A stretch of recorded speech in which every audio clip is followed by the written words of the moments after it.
All right, welcome to another episode of USFL Power Rankings podcast, the 2022 season, USFL Week 3. I am NFL Outdated, and I'm Micah. it was another great week of USL football. I'm really excited what's going on with this league. I think there's a lot that can really happen with this league, and we can kind of get right into it. Yeah, so week 3, we had some great matchups in week 2. A lot of teams kind of proving themselves. First of all, I guess what did you see this week that you liked? I liked I really like the Breakers, and I think that you'll definitely see a big drop in the Bandits because we kind of overrated them. But we're gonna get started. So All right. The first team, number 8, Michigan Panthers, last time's ranking 7. Okay, listen. The reason they are below the Maulers is because they had a horrible performance, scoring 6 points, and they just haven't been able to do anything. And yeah, the Panthers scored more points with Paxton Lynch at QB than Patterson being at QB. What? Yeah, we would have thought they would have done a little bit better. It looks like they've got 18 total points scored. I like that we're kind of keeping that as part of the rankings. And when it comes down to it, to win, you actually have to score points. And it's kind of interesting with Paxton Lynch and Patterson. Paxton Lynch didn't look so good at times, but it looks like they're really struggling. Yeah. I mean, they have the 0-2 record, I believe. Let me check. Next week they are playing against our next team, the Pittsburgh Mullers. Number 7, Pittsburgh Mullers. Last time's ranking 8th. So they moved up for one reason. They scored 23 points this week, and their offense is actually looking pretty good. Their defense, however, they let 30 points up in 1 week. That's more than they've scored total.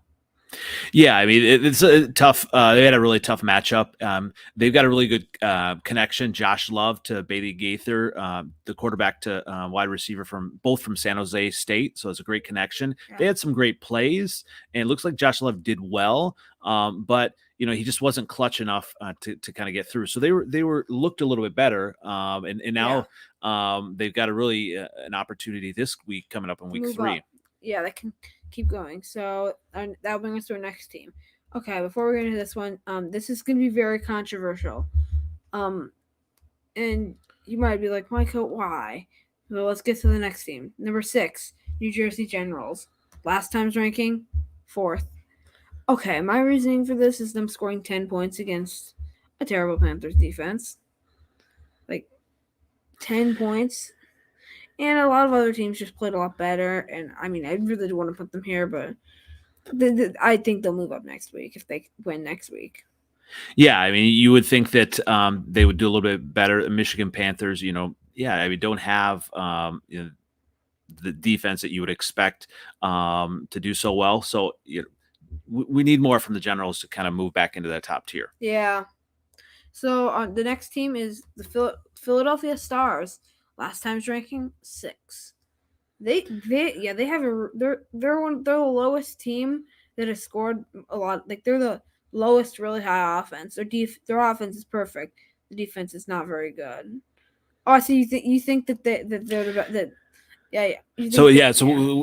we defer in this here, and I had a chance to watch that game, and I really liked what we saw from Brian Scott in the first 2 games, and statistically he's done probably the best. And so I think, Brian Scott is one of the best quarterbacks. Later on, we'll talk about the quarterback that you think is the best. But I was really excited to see a new innovation the USFL is doing with the conversions and giving an opportunity from different yardage out to get more points. And we saw the first 3-point conversion from the 10-yard line here in their game. That was interesting. Yeah, they definitely did. Yeah, that was cool. Our next team, number 4, Tampa Bay Bandits. Last time's ranking number 1. Yeah, we overranked them a lot because they scored 3 points this week. That's awful. They was just embarrassing at the Breakers this week. It's tough because you come out the week 1, you think they're going to do well, and they do well, and then something happens in week 2, and it could have been just who they were facing, right? Maybe. So obviously, they moved down here, and we'll see kind of what happens in week 3. Yeah. So I'll bring us to our next one. Number 3, Houston Gamblers. Last week's ranking 5th. Okay, that they keep getting. They got lucky in the first week ending, but then this week they just kind of they yeah. The ending was just sad. An overthrow by their quarterback. Their quarterback throws perfect most of the time. He doesn't throw underthrows. He throws over. All his interceptions that game were overthrows. It was too high. They could have won, but they lost. And they're 1-1. They could be 2-0 right now if they hadn't thrown that interception. But the team that is 2-0 is our next team. Number 2, Birmingham Stallions. Last week's ranking 3.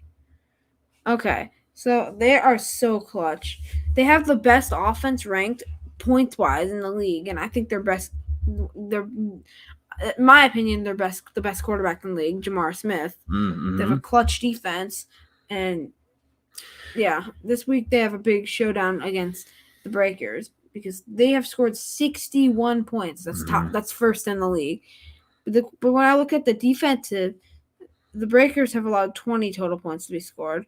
I believe that it's a lot different for the Stallions. They let up a lot more points. Well, you look at it too. The Stallions are really benefiting, number one, from the home field advantage. You see all the other games, and you don't see very many fans. But obviously, the Birmingham games are a ton of fans because all the games are being played in Birmingham, Alabama. So, it's great to see all those fans coming out. But I went back and forth. Jamar Smith is one of the best quarterbacks in the league, but I still do like what Philadelphia Stars quarterback is doing even more. So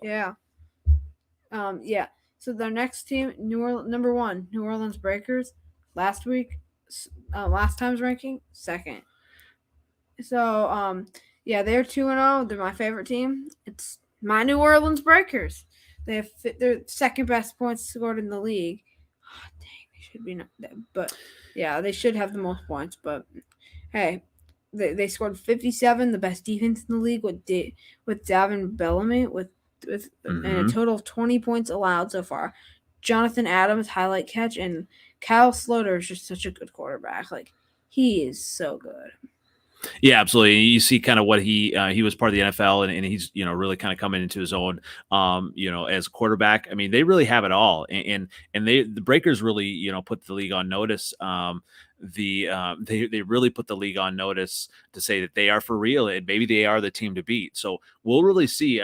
We've got some great things going on here.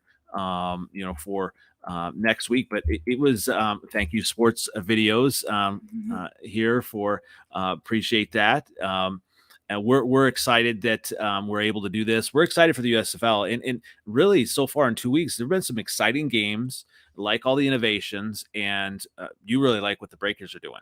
Yeah, and I honestly think that let's go over the week 3 matchups. So before we do that, we need to talk about how bad our predictions were for last week. Like, if I look at that, like last week, didn't I predict? Okay, so I literally predicted. I predicted. Did I predict the Generals to win? Yeah, I did. Predicted the Generals, the Stars. I picked the Stallions. I thought the Maulers were going to come.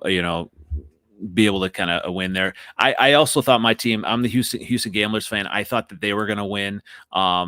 But and that was a close game. So I picked the Gamblers. You did pick the Gamblers. So no, I could have been perfect, but no. Well, we're still kind of learning about the teams, and and this coming up week 3 will be a lot that we're going to find out as well with these matchups. And so we start out with the Saturday matchups of Tampa Bay Bandits versus Houston Gamblers. That should be a good one to watch and see if Tampa Bay can kind of get back in where they were at and from week 1. Yeah. And so the Bandits Gamblers, that'll be interesting. What's your pick for that one? What's the pick in the score? I have to go with my Gamblers. Score wise, the Gamblers did score, 28 points last week. I think they keep the offense going, and I think they're going to score 24 points this week. And it's going to be a little bit closer, 24-17. I believe that the Gamblers are going to win. Tampa Bay, might be on a slide. We'll see what they can do offensively, but I just, I think Houston's gonna win this one here. Yeah, I'm picking the Gamblers to win 24-17. We'll put that 24 or 24-12. That's my final pick. Okay. Yeah, like that. And next matchup, the Stallions and the Breakers. So this is going to be a really heavyweight matchup here. I'm going with my New Orleans Stallions. New Orleans Breakers. Oh. That sounded weird. I'm going let's go 31-28. Okay, so it's a pretty close game there. Game-winning field goal. The Breakers look really good, and it's hard to go against them, right? But I'm going to go ahead, and especially on a Saturday night, in Birmingham, a home field, the crowd is going to be rocking. I'm going to go with the Stallions there, and I'm going to say the Stallions actually they're going to get one more point than they did. They scored 33 last week. It's going to be I'm going back and forth on that because because the Breakers have a really good defense. So maybe this is a tough one. So maybe here's what I'm going to say. It's going to be 24-20. The Stallions are going to win. No. Yeah. I think the home crowd, I think that's going to make a difference. So we're going opposite on that one. Okay. Our next game, the Pittsburgh Mullers and the Michigan Panthers are 7-8. Okay. I think you guys know what I'm picking. Pittsburgh Maulers are going to win this. I'm picking. I'll go with 32-10. We'll do 32-10. Get Maulers win. Yeah, I mean, we'll see. If the Maulers can continue their offensive. I mean, they started to kind of do a little bit better than they had. There's some good connections there. I am also going to go with the Maulers, and I'm going to say they're going to go 27-20. They're going to win that game. So the Maulers are going to, believe. I guess that's their first win, right? Yeah.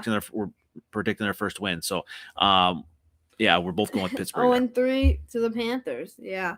Okay, our last game: New Jersey Generals and Philadelphia Stars. All people pick the Generals. I'm sorry. I have to pick the Philadelphia Stars. They're going to win this 21. We'll do 21-26, I guess. That's a weird score, but 21-26. I'm taking the Stars because I think they'll be on a rise. I think they could be 3 next week or even 2. I don't think they'll be number 1 because the winner of the Stallions and the Breakers is going to be number 1, and the loser is probably going to be 2 or 3. But yeah, I tell you what, I really like what the Stars were doing offensively. In their last game against the Maulers, I really like their quarterback, and they've got some great defensive, a great defensive backfield as well. I mean, they closed out the game against the Maulers with an interception, I believe, and so I'm gonna say the Philadelphia Stars are gonna win in this one as well. Yep, and that will pretty much wrap up for tonight for our podcast. But yeah, I really think that I like my Breakers, and watch tomorrow night. We'll be doing at least part of the draft tomorrow night, the first round. So make sure to watch that. Once again, this has been USFL Week 3 Power Rankings and NFL Outdated, and this is Micah. Have a good night. Bye.